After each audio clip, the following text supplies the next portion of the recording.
Hello and welcome to Crux of SST. This is Chandan Kumar Jha. I am going to take the classes on rule of the Constitution. It means that about Constitution. This topic is related to the class 8 civics.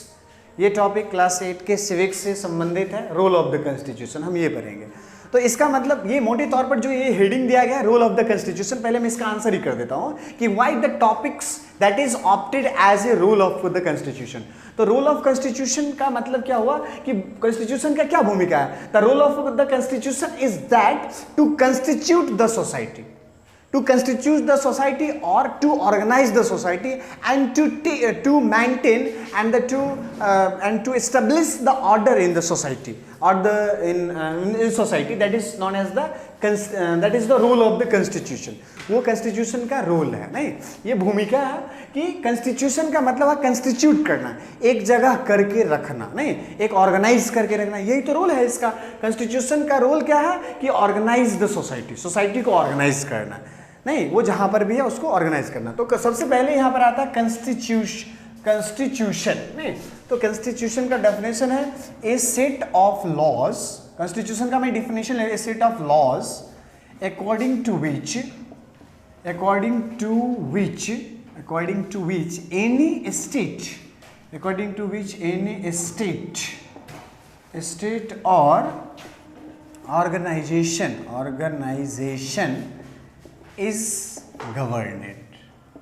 ये हो गया मेरा constitution का definition, नहीं तो इसमें मैंने एक चीज लिखा हूं कि सेट क्या होता है। यहां पर सेट लिखा तो सबसे पहले कि इट इज ए सेट का मतलब होता है कि हमने लिखा यहां पे ए सेट ऑफ लॉज, मैंने ये नहीं लिखा कि ए सेट ऑफ रूल्स, हमने रूल्स नहीं लिखा। तो अब यहां पर ये भी बात आता है कि लॉज क्या होता है, रूल्स क्या होता है। तो रूल्स जो होता है वो उसको हम क्या कर सकते हैं, काउंट कर सकते हैं, मतलब 1 2 से मतलब 10-20 हो गया वो काउंट कर सकते हैं, जो काउंटेबल है एक तरह से।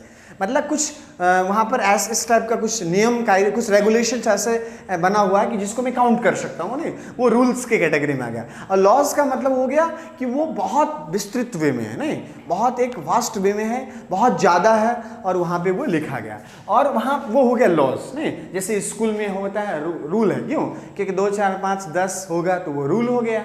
लेकिन लॉज का मतलब क्या हो गया कि बहुत सारा रूल्स का मतलब लॉज का डेफिनेशन हो गया the collection of many rule is called laws. मतलब बहुत सारे रूल्स का कलेक्शन को मैं लॉज कहता हूँ, नहीं और रूल्स तो वो 1 2 3 4 5 मतलब काउंटेबल है, काउंट करके 2 4 5 10 हैं उसके बारे में मैं कह दिया। नहीं स्कूल में लॉज नहीं होता, स्कूल में रूल्स चलता है, नहीं तो ये हो गया। और यहाँ पे मैंने बोला ए सेट ऑफ लॉज। सेट का मतलब होता है कि well defined collection of anything, that is called set. जो वेल डिफाइंड कलेक्शन है किसी चीज का उसको मैं सेट कहता हूं। नहीं वेल डिफाइंड का मतलब कि जो भी चीज उसमें लिखा गया है that is illustrated, that is well defined, वो एकदम वेल मतलब अच्छी तरीके से उसको डिफाइन करके रखा गया है। तो ये हो गया इसका। अब मैं पढ़ रहा हूँ कि कॉन्स्टिट्यूशन का मतलब कॉन्स्टिट्यूशन जो है, कॉन्स्टिट्यूशन का मैंने तो रोल बता दिया। कॉन्स्टिट्यूशन का रोल क्या है कि what is the role of the constitution. The role of the constitution is to maintain या ऑर्गेनाइज द सोसाइटी या the constitute the society. Society को कंस्टिट्यूट करना यही इसका मुख्य उद्देश्य है, यही इसका रोल है। अब कॉन्स्टिट्यूशन जो आता है तो हमारे यहाँ 2 प्रकार का कॉन्स्टिट्यूशन चलता है कि सब सुने भी होंगे कि जैसे 2 प्रकार का कॉन्स्टिट्यूशन ये चलता है। एक चलता है हमारे यहाँ रिटन कॉन्स्टिट्यूशन और दूसरा चलता है रिटन कॉन्स्टिट्यूशन और दूसरा चलता है unwritten constitution. Unwritten constitution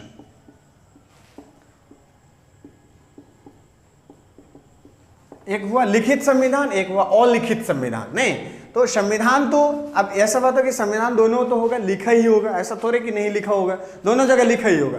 written constitution भी लिखा ही होगा, अनरिटन भी, मतलब अनरिटन का क्या मतलब लिखा ही नहीं होता, फिर ये कॉन्स्टिट्यूशन कैसे हुआ। नहीं तो ये तो रिटन कॉन्स्टिट्यूशन का मतलब हो गया कि जैसे हमारे भारत का संविधान है वो रिटन है, रिटन का और दूसरे देश के संविधान में रिटन है। लेकिन ये रिटन कॉन्स्टिट्यूशन का मतलब होता है कि कोई चीज़ वहाँ पे वेल डिफाइंड है, मतलब लिखा गया है अच्छा तरीके से, वो उसको इलस्ट्रेट करके रखा गया है, वो रिटन कॉन्स्टिट्यूशन में आता है। लेकिन मतलब एक ही जगह सब कुछ रखा गया, एक ही जगह हमको किसी चीज़ के बारे में जानने के लिए स्पेसिफिकली कहीं अलग मतलब हमको वॉन्डरिंग नहीं करना, रोमिंग नहीं करना, ये रिटन, लेकिन अनरिटन कॉन्स्टिट्यूशन में आ जाता है कि जैसे जैसे इसका एग्जांपल मैं रिटन कॉन्स्टिट्यूशन का बोलूं तो जो इंडिया का कॉन्स्टिट्यूशन है वो जो रिटन कॉन्स्टिट्यूशन का एग्जांपल हो गया, और जो इंग्लैंड का जैसे कॉन्स्टिट्यूशन है वो अनरिटन कॉन्स्टिट्यूशन है। मतलब लिखा हुआ है, ऐसा नहीं कि लिखा ही नहीं। अनरिटन का मतलब ऐसा नहीं कि अलिखित है, लिखा ही नहीं, लिखा हुआ है लेकिन वो एक जगह नहीं, वो कोडिफाइड नहीं है, ठीक है। वो मतलब डिफरेंट प्लेसेस पर है कि हमको किसी स्पेसिफिक चीज़ के बारे में जानना है तो हमको उसके लिए एक अलग बुक निकालना पड़ेगा, या अलग उस चीज़ का नियम कायदा जो बना हुआ उस बुक में अलग से रखा गया है उसको जानना पड़ेगा, ऐसे है। लेकिन हमारे भारत के संविधान में ऐसा है कि एक ही जगह सारा चीज़, एक बुक है ऐसा संविधान का जिसमें सब कुछ एक ही जगह कोडिफाइड है। कोडिफाइड मतलब एक जगह है, नहीं। तो ये हो गया रिटन का। अनरिटन का मतलब कि एक जगह कोडिफाइड नहीं होगा, अलग अलग, मतलब जिस पार्ट्स को स्पेसिफिकली हमको जिस चीज़ को जानना है उस चीज़ के अलग अलग। जैसे एग्जांपल के लिए मैं बोलता हूँ कि कोई रूम है, रूम में 5-10 अलमारी रखा हुआ है और उस अलमारी में बुक रखा गया, लॉज का बुक रखा हुआ, तो वही है इंग्लैंड में कि हमको कोई जैसे एग्जीक्यूटिव के बारे में जानना है तो उसका एक अलग किताब हो गया। जैसे प्राइम मिनिस्टर का, मतलब जैसे वहाँ पे जो महारानी का जो काम होगा, क्वीन का, उसके लिए एक अलग काम होगा, मतलब उसका एक अलग नियम कायदा है। वहाँ के जो फाइनेंशियल सेटअप है उसको देखने के लिए एक अलग उसका नियम, तो अलग अलग बुक में लिखा गया, एक जगह कोडिफाइड नहीं है। लेकिन भारत का संविधान जो है वो एक ही जगह कोडिफाइड है, मतलब एक ही जगह सारा चीज़ लिखा गया है, नहीं। तो ये हो गया कॉन्स्टिट्यूशन का डेफिनेशन और कॉन्स्टिट्यूशन के टाइप्स और इसके बारे में, नहीं। ये हो गया ये। इसके बाद मैं जो पढ़ता हूँ ये, और कॉन्स्टिट्यूशन हमारे यहाँ जो चाहिए होता है, या हमको कॉन्स्टिट्यूशन इसलिए चाहिए कि हमारी सोसाइटी में अगर कॉन्स्टिट्यूशन नहीं रहेगा, नहीं, तो जब कॉन्स्टिट्यूशन रहेगा तो डिफरेंट काइंड्स ऑफ टिरेनी मतलब अत्याचार, ऑप्रेसिव पॉलिसी लोग अख्तियार करेंगे कि लोग एक दूसरे को सताएंगे। जो मेजोरिटी में है या जो पावरफुल होगा वो आदमी क्या करेगा, जो लिस्ट पावरफुल है, जो कम शक्तिशाली है, उस पर वो ज़्यादा अत्याचार करेगा, वो टिरेनीफुल एक्टिविटी करेगा। तो उसको भी बचाने के लिए, उसको मतलब सेफ एंड फेयर एनवायरनमेंट के लिए भी कॉन्स्टिट्यूशन आवश्यक है, ठीक है। सेफ एंड फेयर एनवायरनमेंट के लिए भी कॉन्स्टिट्यूशन आवश्यक है।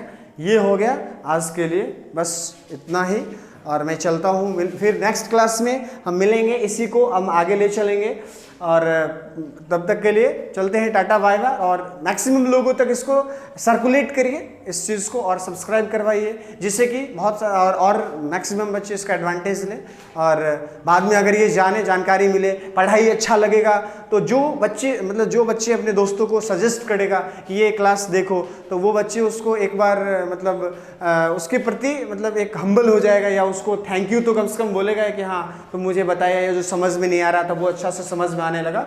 इसलिए कि मैक्सिमम बच्चे को ये सब्सक्राइब करिए, अपने दोस्तों को सर्कुलेट के दोस्तों को बताइए इस चैनल के बारे में, ऐसे क्लास चलता है, एक बार देखो, ठीक है। ओके, बेस्ट ऑफ लक, अच्छे से पढ़ते रहिए।